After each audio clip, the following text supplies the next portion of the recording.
جب جہنم میں لوگ چیخ پکار کریں گے تو فرشتے پوچھیں گے الم یاتیکم نذیر، وہ تمہیں ڈرانے آتا تھا، قالوا بلا آتا، تم نے کیا کیا؟ ہم نے ان کو جھٹلا دیا۔ پھر وہ چیخیں کہیں گے وقالوا لو كنا نسمع ونعقل ما كنا في اصحاب السعیر، کاش ہم دنیا میں اللہ کی بات سن لیں، کاش ہم بیٹھ جاتے ہیں۔ میرے دوستو یہ مجلس عام نہیں ہے۔ ابو دردہ رضی اللہ عنہ فرماتے ہیں اگر 3 چیزیں دنیا میں نہ ہوتی میں زندہ نہ رہتا۔ ایک، گرمی کے روزے، ہمیں تو گرمی کے روزے کتنے پریشان کرتے ہیں، یا شکر جنوری میں روزے آ رہے ہیں، ٹھنڈ ہوگی 8 گھنٹے نکل جائیں گے پھر پارٹی کریں گے۔ وہ گرمی کے روزے پسند کرتے تھے، کیونکہ میرے دوستو جو آدمی جم میں چیخے نہ مارے اس کے مسل نہیں بن سکتے، کرا آرام سے مسل بن جائے۔ جو آدمی گراؤنڈ میں تھکا نہیں اس کا اسٹیمنا نہیں بن سکتا۔ اللہ نے دین کو، اس دنیا کو مشقت سے جوڑا ہے، جنت مشقت سے جڑی ہے، مشقت سے، اور جہنم خواہشات کے ساتھ جڑی ہوئی۔ اے عائشہ تیرے حج کا اجر مشقت سے ہے، جتنی مشقت اتنا حج پہ اجر۔ تو کیا فرمایا؟ اللہم صلی اللہ علیہ وسلم، کیا میں بات کر رہا تھا اس سے پہلے؟ یا اللہ، یا اللہ۔ ابو دردہ فرماتے ہیں 3 چیزیں نہ ہوتی زندہ نہ رہتا۔ ایک، گرمی کے روزے، کہ مجھے گرمی لگتی اور پیاس لگتی، اس میں اللہ سے باتیں کرتا، مجھے اللہ سے باتیں کرنے میں اللہ سے تعلق پڑتا۔ اللہ کو روزہ بہت پسند ہے، روزے کا اجر اللہ خود دیں گے، اس کا کوئی اجر بتایا نہیں۔ دوسری چیز، مجھے سردی کی لمبی راتیں، ہمیں لمبی راتیں ملے ہم کہتے ہیں چلو یار 8 گھنٹے سونے کو ملے گا، وہ مزے کریں گے۔ سردی کی راتیں کہ میں لمبی تہجد پڑھ کے اللہ سے تعلق بنا دوں۔ اور تیسری چیز، دین کی مجلس ہے، اگر یہ مجلس نہ ہوتی مجھے زندہ رہنے کا شوق نہیں۔ اللہ کی قسم یہ جو دین کی مجلس، امام غزالی رحمۃ اللہ کا قول ہے، احیاء العلوم ایک کتاب ہے، ایک دین کی مجلس 1000 نفل پڑھنے سے افضل ہے۔ ایک دین کی مجلس، جو آتا ہے مسجد میں ایک آیت سیکھنے، اس کو 100 نفل سے زیادہ ثواب ملتا ہے۔ جو ایک دین کا مسئلہ سیکھتا ہے اس کو 1000 نفل کا ثواب ملتا ہے۔ اس مجلس میں آیتیں بھی سیکھتا ہے، مسئلہ کتنا 1000 نفل سے افضل ہے ایک دین کی مجلس۔ اور فرمایا 1000 جنازے پڑھنے سے افضل ہے۔ تیسری چیز فرمائی 1000 میتوں، 1000 مریضوں کی عیادت سے افضل ہے۔ چوتھی چیز فرمائی ایک دین کی مجلس 1000 لا یعنی مجالس کا کفارہ ہے۔ ایک دین کی مجلس، اللہ قرآن میں فرماتے ہیں کہ لا خیر فی کثیر من نجواہم، اکثر گیدرنگز میں کوئی خیر نہیں ہوتی، الا من امر، الا 3 چیزیں ہوں، کوئی سی او کا ہے، کوئی سی 3 چیزیں، یا تو نیکی کی بات ہو، کیونکہ برائیوں کی منکرات کی بات تو علماء سے پوچھیں گے، یہاں معروف کا لفظ ہے، منکر نہیں، یہ علماء کا کام ہے، یا معروف کی بات ہو یا صدقے کی بات ہو، صدقہ، اور باہمی اصلاح، کہ آپس میں اصلاح کیسے ہو جائے۔ اللہ فرما رہے ہیں جن مجلسوں میں کوئی سا 3 کام ہوتے ہیں، کوئی سے 3 کام، اللہ ان کو اجر عظیمہ قریب دینے والا ہے، اور سوف نؤتیہ اجرا عظیمہ۔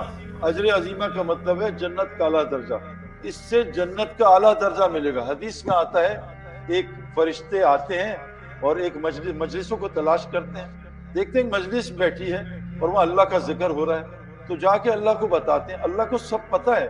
اللہ پوچھا فرشتوں کہاں سے آ رہے ہو؟ کہا دین کی مجلس سے آ رہے ہیں۔ کہا وہاں کیا ہو رہا تھا؟ کہا لوگ تیری تعریف کر رہے تھے۔ کہا انہوں نے مجھ کو دیکھا؟ کہا نہیں۔ کہا اگر دیکھ لیتے؟ کہا اس سے زیادہ تیری تعریف کرتے۔ کہا اور کیا چاہ رہے تھے؟ کہا جنت چاہ رہے تھے۔ کہا دیکھیے؟ کہا نہیں۔ کہا دیکھ رہے تھے؟ کہا اور جنت کے شوقین ہوتے۔ کہا اور کیا چاہ رہے تھے؟ کہا جہنم سے پناہ مانگ رہے تھے۔ کہا جہنم دیکھی؟ کہا نہیں۔ دیکھ رہے تھے اور پناہ مانگتے؟ کہا غور سے سن لو، غور سے سن لو، میں نے سب کی بخشش کر دی۔ اے اللہ وہاں تو کچھ لوگ ملنے آئے تھے سعید انور سے کہ چلو کرکٹ کے فین تھے، دین کی بات کیا سنی، اور میں اتنی بابرکت مجلس ہے، ان جس غرض سے نہیں آئے تھے ان کے بھی مغفرت فرما دو۔ میرے دوستو یہ عام مجلس نہیں، بخاری شریف کی روایت ہے، پچھلے سارے گناہ اللہ نیکیوں بدل دے۔ اس لیے دھیان سے بات سننا۔ میں آپ کو ایک بہت ضروری بات کرنے والا ہوں، تھوڑا سا اگر ٹائم زیادہ ہو جائے، کیونکہ میں بڑی دور سے آیا ہوں اور 23 سال میں دین مکمل ہوا ہے، یہ جلدی سمجھ نہیں آتا۔ صحابہ کو سود کا حکم 22 سال بعد حرام کیا گیا، 22 سال تک نہیں کیا گیا، کہ 22 سال لگے سود حرام کرنے میں، 22 سال بعد جان مال دونوں لگوایا، پہلے صرف وہ لگ رہا تھا جان، پھر مال بھی 22 سال بعد جو ہے یہ سود حرام ہوا، 22 سال بعد حج فرض ہوا، پہلے سال فرض نہیں ہوا۔ شراب 14 سال بعد حرام ہوئی، زکوٰۃ 14 سال بعد فرض ہوئی، حکم مکہ میں آ گیا تھا، نماز 11 سال بعد فرض ہوئی، پہلے 11 سال کیا ہوتا رہا؟ یہ جو آج مجلس لگائی ہے یہ ہوتا۔ میرے دوستو فرمایا جو بات کو دھیان سے سنیں اور دعوت کی بات سن کے اس کی تباہ کرے، اے نبی گارنٹی دے دو اولئک الذین ھداھم اللہ، یہ پکے ہدایت یافتہ لوگ ہیں، اور اولئک ھم اولو الالباب، یہ پکے عقل مند لوگ ہیں۔ ہدایت اور عقل جو ہے یہ دل میں ہوتی ہے، یاد رکھیں، یہ سر میں ذہانت ہوتی ہے، عقل کا سر سے کوئی تعلق نہیں۔ بڑا پڑھا لکھا ہے، کہتے ہیں یار ان کو دین کی کیا سمجھ، یہ تو ان پڑھ لوگ ہیں۔ دین ان پڑھوں کو زیادہ سمجھ آتا ہے، دین ہے ہی ان پڑھوں کے لیے۔ میں تو کمپیوٹر سائنسز میں گریجویٹ کیا تو مجھے تو بڑا مشکل ہوا دین سمجھنے، کہ قرآن امی پہ اترا ہے، جن کو پڑھنا لکھنا نہیں آتا تھا۔ حضرت محمد صلی اللہ علیہ وسلم کو 19 سال تک اپنا نام پڑھنا نہیں آتا تھا۔ میرے دوستو قرآن، صحابہ بھی امی تھے، اور میں اکثر کہتا ہوں پڑھے لکھے نا، ریسرچ کرو، سرچ کرو، جتنا پیسہ ہے نا آج وہ بھی سب امیوں کے پاس ہے نا۔ Steve Jobs high school dropout, Bill Gates high school dropout, جتنے اٹھا کے نام دیکھ لو، جتنے اسپورٹس مین ہیں ہائی اسکول، ہمارے ہاں تو لو اسکول ڈراپ آؤٹ ہیں، کے جی ڈراپ آؤٹ ہیں، ہمارے جتنے بہت سارے کھلاڑی ہیں کنڈر گارڈن بھی نہیں کیا ہوا، لیکن پاکستان کے امیر لوگوں سے۔ تو مال کو بھی اللہ نے ان پڑھیت سے جوڑا، پڑھے لکھے تو نوکریاں کر رہے ہیں، بھائی آپ جی پی ایچ ڈی کیا ڈبل، کہاں نوکری لگی ہے؟ فلاں نوکر بناؤ، فلاں جگہ نوکری کرو، کیونکہ بچپن سے ماں باپ نے ذہن بنایا بیٹا پڑھنا لکھنا ہے، چھوڑ ابھی نمازیں بعد میں پڑھ لینا، تو نے امریکہ میں نوکری کرنی ہے کافروں کیا، بہت تجھے پیسے ملے، چھوڑ اللہ کی غلامی کو، کہاں تو متقیوں کا امام بننے کے چکر میں۔ میرے دوستو آپ نے ہارڈلی کوئی مولوی صاحب میرے علاوہ، میں تو مولوی ہوئی نہیں، پتلا دیکھا ہوگا، اکثر صحت مند، ابھی ایک مولوی فیصل ملے، مجھے تھوڑا ان کی صنعت میں ڈاؤٹ ہے، پتلے ہیں اتنے، ان کا صحت اچھی نہیں ہے، ورنہ آپ دیکھو ایسے تگڑے۔ ہمارے جس سیٹ کو پوچھو سعید بھائی نہیں وہ میٹھا ڈاکٹر نے بند کر دیا، شوگر ہوگی، اس سے پوچھو جی بلڈ پریشر ہے حلیم بند ہوگی، آپ کسی مولوی تبلیغی سے پوچھ لو کھانا ہے سب لے آؤ، صرف ایک چیز سے پرہیز ہوتا ہے کم کھانے سے۔ ہمیں تب بھی سمجھ نہیں آ رہی یہ کیا کر رہے ہیں۔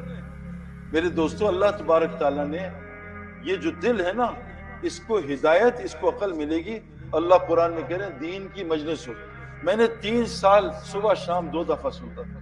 یہ اتنا ضروری عمل ہے کہ حضرت محمد صلی اللہ علیہ وسلم کو اللہ نے کہا وَاصْبِرْ نَفْسَكَ مَعَ الَّذِينَ يَدْعُونَ رَبَّهُمْ بِالْغَدَاةِ وَالْعَشِيِّ، اے میرے نبی جی جس کو وحی آتی تھی، اے میرے نبی جی جو کائنات کے سب سے بڑے عالم ہیں، آپ بھی دن میں روزانہ 2 دفعہ صبح شام ان مجالس میں بیٹھنا لازم پکڑ لیں جہاں لوگ اللہ کی بات کریں۔ مزید بیانات سننے کے لیے ہمارا channel the way of Islam official subscribe کریں۔